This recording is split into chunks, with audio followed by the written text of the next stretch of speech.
Hello friends, स्वागत है आपका हमारी आज की क्लास में। इससे पहले की वीडियो में हमने गुलाम वंश जो कि दिल्ली सल्तनत का पहला वंश था के बारे में डिटेल से कर लिया है और उसके हमने एमसीक्यूज भी कर लिए हैं। अगर आपने यह वीडियो नहीं देखी है तो आप हमारे चैनल की प्लेलिस्ट में जाके देख सकते हैं। हम आज की वीडियो में दिल्ली सल्तनत के दूसरे वंश खिलजी वंश के बारे में पढ़ेंगे।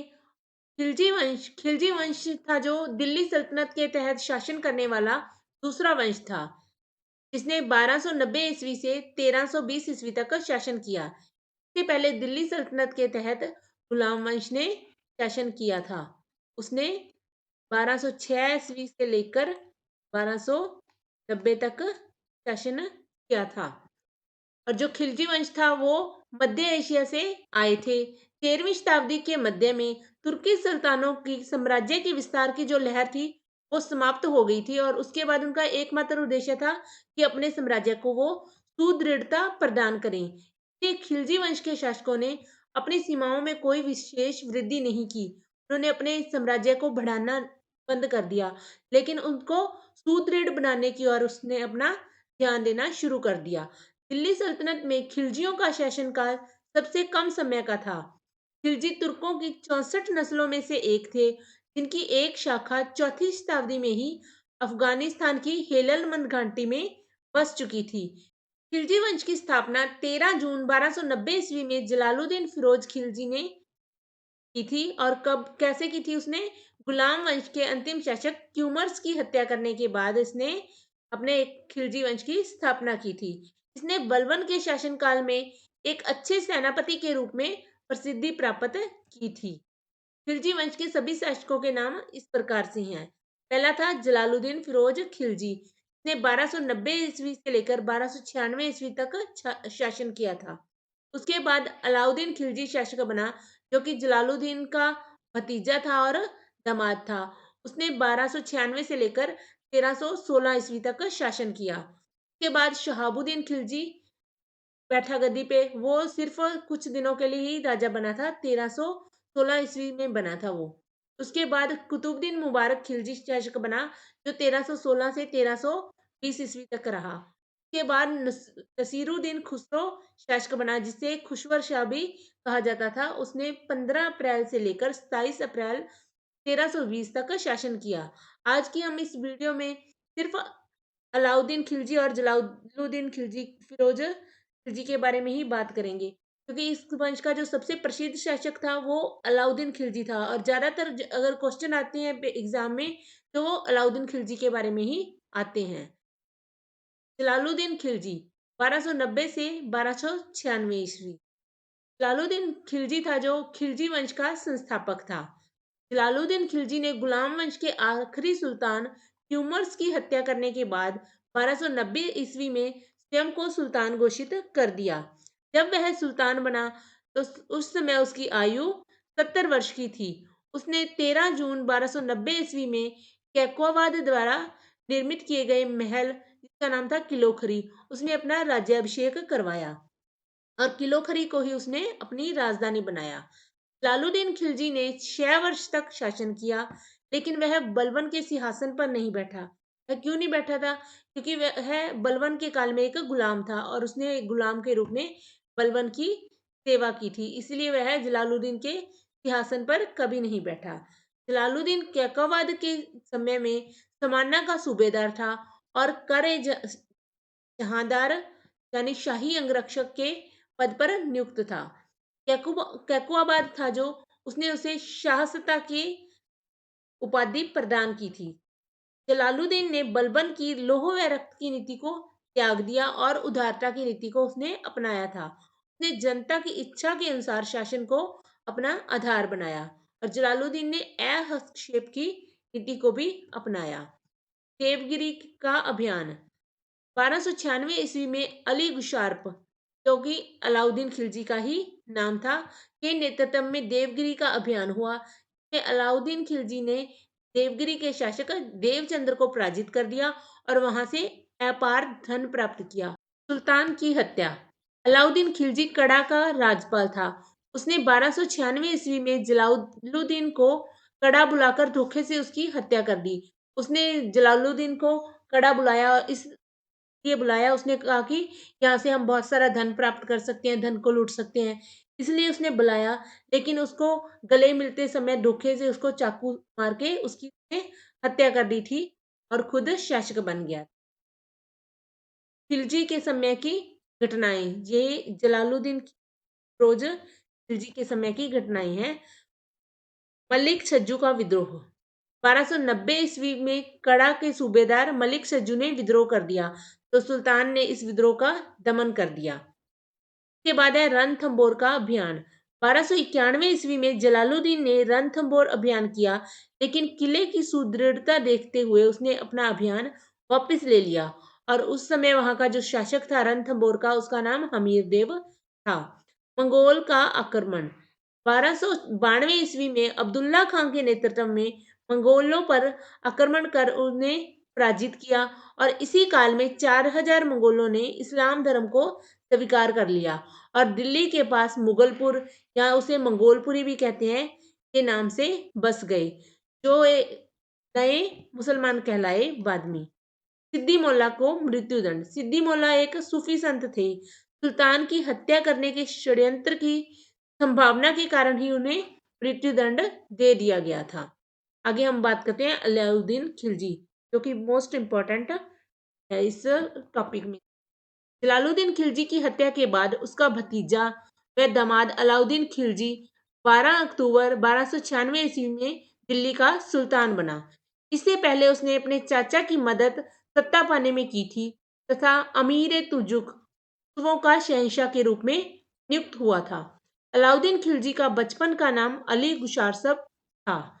वह खिलजी वंश का सबसे महान शासक था और भारत के सुदूर दक्षिण तक उसने अपने साम्राज्य का विस्तार किया, और ऐसा करने वाला वह पहला मुस्लिम शासक था। अलाउद्दीन खिलजी ने खलीफा से निवेश पत्र, जिसे कि मंसूर कहा जाता था, के लिए नहीं पूछा, बल्कि उसने खलीफा के उत्तराधिकारी को ही बुलाया अपने पास। उसने अपने सिक्कों पर सिकंदर ए सानी या फिर द्वितीय सिकंदर की उपाधि धारण की। अलाउद्दीन खिलजी ने एक नया धर्म शुरू करने के बारे में सोचा हुआ है, अपना एक नया धर्म बनाना चाहता था, किंतु उलेमा थे जो उनके विरोध के कारण उन्होंने अपना निर्णय बदल लिया था। अलाउद्दीन खिलजी के 4 सेनापति जफर खां, नुसरत खां, अलुग खां व मलिक काफूर। अलाउद्दीन खिलजी ने मलिक काफूर को गुजरात में 1000 दिनार में खरीदा, इसलिए मलिक काफूर को 1000 दिनारी भी कहा जाता है। अलाउद्दीन खिलजी के काल में मंगोल आक्रमण 1297 ईस्वी में कादर खान ने आक्रमण किया, जिसे उलुग खां के नेतृत्व में सेना ने पराजित कर दिया था। उसके बाद 1299 ईस्वी में साल्दी नामक मंगोल ने अलाउद्दीन खिलजी पर आक्रमण किया, तो जफर खां के नेतृत्व में जो सेना थी उसने उसे मंगोलों को पराजित कर दिया। 1299 ईस्वी में ही कुतलुग ख्वाजा को जफर खां ने पराजित किया। 1303 ईस्वी में तरगी बेग ने दिल्ली को घेर लिया था, और यह एकमात्र ऐसा अवसर था जब मंगोल सेनाएं राजधानी के बिल्कुल पास पहुंच गई थी। 1305 ईस्वी में अली बेग, तरगी बेग व तरतक ने दिल्ली पर आक्रमण किया, परंतु वे असफल रहे।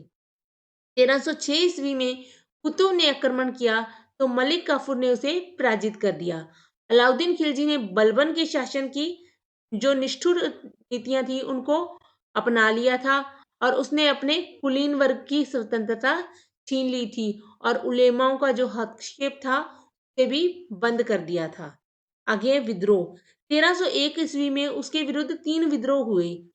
अकत खां का विद्रोह, उमर खां व मंगू का विद्रोह व हाजी मौला का विद्रोह। तारीख फिरोज शाही के लेखक बर्नी के अनुसार अलाउद्दीन खिलजी ने महसूस किया कि इन विद्रोहों का प्रमुख कारण है गुप्तचर व्यवस्था की अयोग्यता, शराब का आम उपयोग, कुलीनों के मध्य सामाजिक व्यवहार था और वैवाहिक संबंध, कुछ कुलीनों के पास अत्यधिक संपत्ति होना। इन विद्रोहों की पुनरावृत्ति को रोकने के लिए अलाउद्दीन खिलजी ने 4 अध्यादेश जारी किए, और वो 4 अध्यादेश हैं इस प्रकार से हैं। अलाउद्दीन खिलजी ने पहले तो एक मजबूत गुप्तचर व्यवस्था की स्थापना की, और उसमें मुन्हैया और बुरीद, जिन्हें जासूस कहा जाता था, नियुक्त किए। शराब और भांग जैसे नशीले पदार्थों के उपयोग पर उसने रोक लगा दी और उसने अमीरों के पारस्परिक मेल-जोल व विवाह संबंधों पर रोक लगा दी। अनुदान में जो भूमियाँ दी गई थी, उसे अलाउद्दीन खिलजी ने वापस ले लिया और राजस्व अधिकारियों को निर्देश दिए, जिनके पास अत्यधिक संपत्ति है, उनसे कर के रूप में वह ले ली जाए। के परिणाम स्वरूप लोगों के पास अधिक संपत्ति पर रोक लग गई थी। अलाउद्दीन खिलजी के अभियान। अब हम उसके अभियानों के बारे में पढ़ेंगे। उत्तर भारत के अभियान और दक्षिण भारत के अभियान। उत्तर भारत के अभियान। उत्तर भारत के अभियान में अलाउद्दीन खिलजी ने क्या किया था, जो राज्य जीते थे उन्हें अपने राज्य में मिला दिया था। लेकिन जब उसने दक्षिण भारत का अभियान किया, तो उसमें जो राज्य उसने जीते थे उसको अपने साम्राज्य में नहीं मिलाया। इससे उनसे पता है उसने क्या किया? उनसे अपनी अधीनता स्वीकार करवा ली और उनको अपने अधीन शासन करने का आदेश दे दिया और उनसे कुछ कर वगैरह वसूल कर लेता था, उपहार प्राप्त कर लेता था वो। अग हम उत्तर भारत की विजय में करते हैं गुजरात विजय। गुजरात का राज्य उपजाऊ भूमि व व्यापार के कारण समृद्ध था। इस समय वहां का शासक करण बघेला, जिसे रायाकरण भी कहा जाता था। गुजरात पर आक्रमण करने के लिए अलाउद्दीन खिलजी ने दो सेनाएं भेजी। एक तो उसने अलूम खां को भेजा था सिंध की तरफ से और नुसरत खां को भेजा था राजपुताना मार्ग की तरफ से। करण बघेला बिना युद्ध किए ही वहां से भाग गया और उसने देवगिरी के शासक रामचंद्र के यहाँ शरण ली। इस तरह से गुजरात को दिल्ली सल्तनत में मिला लिया गया। आगे रणथंभौर की विजय। यह 1300 ईस्वी से 1301 ईस्वी में रणथंभौर राजपुताना का सबसे शक्तिशाली राज्य माना जाता था। इस समय यहाँ का शासक हमीर देव था। हमीर देव के मंत्री रणमल था ना, जो उसने हमीर देव के साथ विश्वासघात किया था और वो अलाउद्दीन खिलजी के साथ आके मिल गया था। उसी कारण से 1301 ईस्वी में अलाउद्दीन खिलजी ने किले को जीत लिया था, रणथंभौर के किले को, और हमीर देव वीरगति को प्राप्त हुआ था। इस युद्ध में अलाउद्दीन का जो सेनापति था नुसरत खां, वो भी मारा गया था। चित्तौड़ की विजय 1303 ईस्वी। रणथंभौर की विजय के बाद 1303 ईस्वी में अलाउद्दीन खिलजी ने चित्तौड़ पर आक्रमण किया। अलाउद्दीन खिलजी ने चित्तौड़ पर रानी पद्मावती की सुंदरता से प्रभावित होकर उसको पाने के लिए चित्तौड़ को जीतने की योजना बनाई थी। उस समय चित्तौड़ का के जो राजा थे वो राजा रतन सिंह थे। उन्होंने 7 माह की घेरेबंदी के बाद आत्मसमर्पण कर दिया और रानी पद्मावती ने चित्तौड़ की अन्य महिलाओं के साथ मिलकर जौहर कर लिया था। अलाउद्दीन खिलजी ने चित्तौड़ पर विजय के बाद अपने बेटे खिज्जर खान को यहाँ का शासक नियुक्त कर दिया था और चित्तौड़गढ़ का नाम उसने बदलकर खिजराबाद कर दिया। आगे है मालवा की विजय 1305 ईस्वी। चित्तौड़ की विजय के बाद बहुत से राजपूतों शासक थे जो उन्होंने अलाउद्दीन खिलजी की अधीनता को स्वीकार कर लिया था।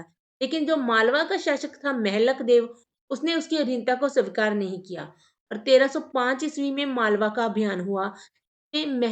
जो महलक देव था वो पराजित हो गया और मालवा को भी दिल्ली सल्तनत में मिला दिया गया। इसके बाद अलाउद्दीन खिलजी में ने जो 1308 ईस्वी था उसमें तो मारवाड़ के शासक शीतल देव और 1311 ईस्वी में जलौर के शासक कर्ण देव को भी पराजित कर लिया और उनके राज्यों को दिल्ली में मिला लिया था। दक्षिण भारत अभियान। अलाउद्दीन खिलजी जो था वो दक्षिण भारत में अभियान करने वाला और विंध्य को पार करने वाला पहला मुस्लिम शासक था। उसने दक्षिण अभियानों के नेतृत्व जो किया था वो मलिक काफूर ने किया था। पहले करते हैं हम देवगिरी की विजय 1307 ईस्वी। अलाउद्दीन खिलजी ने अपने शासक बनने से पहले ही देवगिरी पर आक्रमण किया था और वहां पर जीत हासिल की थी। वो की थी उसने 1396 ईस्वी में और वहां के राजा रामचंद्र देव को उसने पराजित किया था। 1307 ईस्वी में दोबारा से मलिक काफूर ने देवगिरी पर आक्रमण कर वहां के पर जो शासन करने वाला शासक था रामचंद्र देव ही था, अब भी उसको पराजित कर दिया था। रामचंद्र देव के परिवार सहित रामचंद्र देव को भी और उसके परिवार को भी दिल्ली भेज दिया गया था। वहां पर रामचंद्र देव 6 महीने तक रहे और उसने अपनी पुत्री का विवाह सुल्तान से कर दिया। इसी कारण सुल्तान ने इसे 1 लाख स्वर्ण मुद्रा और राया या जिसे राया रायन भी कहा जाता है की उपाधि प्रदान की थी। तेलंगाना की इस समय तेलंगाना का शासक प्रताप देव प्रताप रुद्रदेव द्वितीय था। उसकी राजधानी वारंगल थी। इस युद्ध में पराजित होने के बाद उसने सुल्तान की अधीनता को स्वीकार कर लिया था और उसको बहुत सारे उपहार दिए थे। और जो प्रताप रुद्रदेव द्वितीय था, उसने अपनी एक सोने की मूर्ति बनाई और उसके गले में एक सोने की जंजीर डालकर आत्मसमर्पण के लिए उसने मलिक काफूर के पास उसको भेज दिया था और उसको से कर देना भी स्वीकार कर लिया था। रुद्रदेव ने मलिक काफूर को प्रसिद्ध कोहिनूर हीरा भी भेंट किया था। होयसल राज्य पर आक्रमण 1311 ईस्वी। इस समय यहाँ का जो शासक था बीरबल देव तृतीय था और उनकी राजधानी द्वार समुंदर थी। इसने भी सुल्तान की अधीनता को स्वीकार कर लिया था। पांड्य राज्य की विजय 1311 ईस्वी।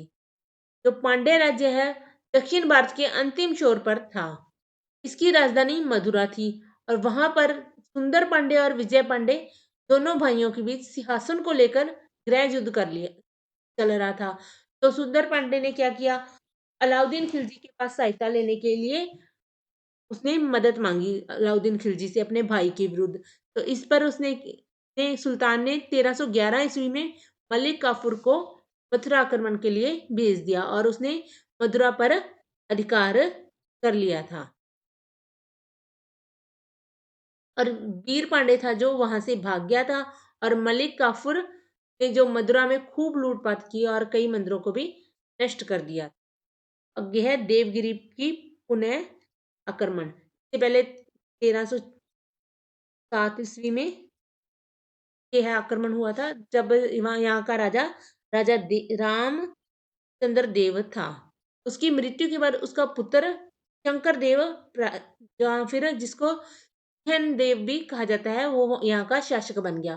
तो उसने देवगिरी को स्वतंत्र घोषित कर दिया और उसने राजा को कर देना भी बंद कर दिया। इसी कारण 1313 ईस्वी में सुल्तान ने मलिक काफिर को पुनः देवगिरी पर आक्रमण करने के लिए भेजा और इसमें शंकर देव मारा गया था। अलाउद्दीन खिलजी की बाजार व्यवस्था। विभिन्न आवश्यक वस्तुओं के मूल्यों को नियंत्रित करने व लोगों को बिना किसी असुविधा के की आपूर्ति सुनिश्चित करने के लिए अलाउद्दीन खिलजी ने आर्थिक सुधारों की घोषणा की थी। अलाउद्दीन खिलजी के बाजार नियंत्रण नीति लागू करने के बारे में बर्नी का कहना है कि बाजार नियंत्रण नीति सेना के की सुविधा के लिए लागू की गई थी। बाजार नियंत्रण नीति दो सिद्धांतों पर आधारित थी। पहला तो था उत्पादन लागत के आधार पर वस्तुओं के मूल्य निर्धारित करना और बाजार में आम जरूरत की वस्तुओं की कमी ना होने पाई। सुल्तान ने 4 प्रकार के बाजार गठित किए। पहला है मंडी, जिसे अनाज बाजार कहा जाता था। यह अनाज का बाजार था। इससे संबंधित 8 अधिनियम थे। पहले अधिनियम में सबसे महत्वपूर्ण था जो पहला अधिनियम था, इसके अंतर्गत सभी प्रकार के अनाजों का मूल्य निर्धारित होता था और अनाज बाजार को नियंत्रित करने के लिए सुल्तान ने कहना मंडी की नियुक्ति की और जमाखोरों के लिए कठोर दंड व्यवस्था की भी व्यवस्था की थी। इन नियमों का पालन करने के लिए उसने दीवान रियासत एवं शहनाई मंडी के अतिरिक्त कई कर्मचारी नियुक्त किए थे। इसमें बुरीद, सूचना अधिकारी व मुहियन गुप्तचर जो दैनिक रिपोर्ट प्रदान करते थे और अदल नामक एक अन्य न्यायाधीश भी होता था। आगे सराय अदल, इससे संबंधित 5 अधिनियम थे। यह सरकारी सहायता प्राप्त बाजार था और इसमें विभिन्न प्रकार के कपड़े, जड़ी बूटियां, घी व चीनी आदि बिकता था। इसके बाद है पशु व्यापार या फिर दास बाजार। यह मवेशियों, पशुओं व गुलामों का बाजार था और इससे जो संबंधित नियम थे वो निम्नलिखित थे। पहला नियम था इसमें कि उसकी किस्म के बारे में मूल्य निर्धारण किया जाता था उसकी किस्म के अनुसार और दूसरे नियम में दलालों पर कठोर नियंत्रण होता था। सामान्य बाजार या फिर दैनिक वस्तुओं का बाजार। इस बाजार में दैनिक जीवन से संबंधित वस्तुएं जैसे कि सब्जी, मिट्टी के बर्तन आदि मिलते थे। आगे है अलाउद्दीन खिलजी के प्रशासनिक सुधार। अलाउद्दीन खिलजी ने अपने प्रशासन को मजबूत बनाया और अनुशासनहीनता, रिश्वतखोरी और भ्रष्टाचार पर पाबंदी लगाई। गुलाम वंश के सुल्तान के जो उच्च पदों को उन्होंने सिर्फ विदेशी अप्रवासियों के लिए आरक्षित कर दिए थे। लेकिन खिलजी वंश के अलाउद्दीन खिलजी ने जो सार्वजनिक सेवाएं थी, सेवाओं में भर्ती के मामलों में राज्य की नीति को उसने उदार बना दिया था और उन्होंने उचित व्यक्ति की नियुक्ति के लिए वह माहिर थे। उन्होंने सभी कुशल कर्मचारियों व सक्षम व्यक्तियों के लिए समान सुविधाएं प्रदान की थी कि सभी को बराबर का मौका दिया जाए अपने सेनाओं में भर्ती होने के लिए। उसने प्रजातीय विभेदीकरण की नीति को अलग कर दिया था। सार्वजनिक सेवाओं को विशेषाधिकार प्राप्त जनसाधारण, मुसलमान अप्रवासियों व इस्लाम धर्म को अपनाने वाले हिंदुओं के लिए खुला छोड़ दिया था। इस कदम से उसे बहुत सी ख्याति प्राप्त हुई और देश में कम से कम 2 शताब्दियों तक आर्थिक स्थिरता कायम रही। आगे है सैनिक सुधार। सल्तनत काल में स्थायी सेना रखने वाला यह अलाउद्दीन खिलजी पहला सुल्तान था और नकद के रूप में भू राजस्व ग्रहण करने लगा था यह। इसी कारण से उन्होंने सैनिकों को नगद रूप में वेतन देना भी शुरू कर दिया था और उसने अपनी स्थायी सेना का प्रबंध किया और उसे राजधानी में रखा। इस समय सैनिकों की नियुक्ति केंद्रीय सेना अधिकारी अर्ज मुमालिक की निगरानी में होती थी। अलाउद्दीन खिलजी ने बलबन की तरह ही उत्तर पश्चिमी सीमा पर कई किलों का निर्माण करवाया और पुराने किलों की भी मुरम्मत कराई। अलाउद्दीन खिलजी ने दाग व हुलिया लिखने की प्रणाली चलाई, जिसके अंतर्गत सेना के घोड़ों पर मोहर का निशान लगाया जाता था ताकि सैनिकों द्वारा कोई घोड़ा बदलकर कमजोर घोड़ा ना लाया जा सके। और सैनिकों को नगद वेतन दिया जाता था। एक सैनिक का वेतन 234 टका था, जबकि इसके अतिरिक्त अगर कोई सैनिक था वो घोड़ा एक ज्यादा रखता था तो उसे 78 टका अधिक दिया जाता था। उसने अपनी सेना में 3 श्रेणियों में बांटा था सेना को। उसमें सैनिक, एक घोड़ा रखने वाला सैनिक होता था, एक अश्पा, और 2 घोड़े रखने वाले सैनिक को 2 अश्पा कहा जाता था। फरिश्ता के अनुसार अलाउद्दीन खिलजी की सेना में 4,75,000 अश्वारोही थे। आगे है कृषि सुधार। अलाउद्दीन खिलजी ने भू राजस्व को बढ़ाकर उपज का 50% कर दिया था। वह पहला ऐसा सुल्तान था जिसने कहा कि दोआब में भू राजस्व का आंकलन कृषि के अंतर्गत भूमि की पैमाइश के आधार पर किया जाएगा। लूटे हुए धन, जिसे खमस कहा जाता था, उसमें सुल्तान का हिस्सा 25% से बढ़ाकर 75% कर दिया। अलाउद्दीन चाहता था कि क्षेत्र के जमींदार, जिन्हें खुत या मुकद्दम कहा जाता है, वह भी अन्य लोगों के समान ही कर का भुगतान करें। गृह कर व दुधारू पक्षियों पर भी कर देना होता था।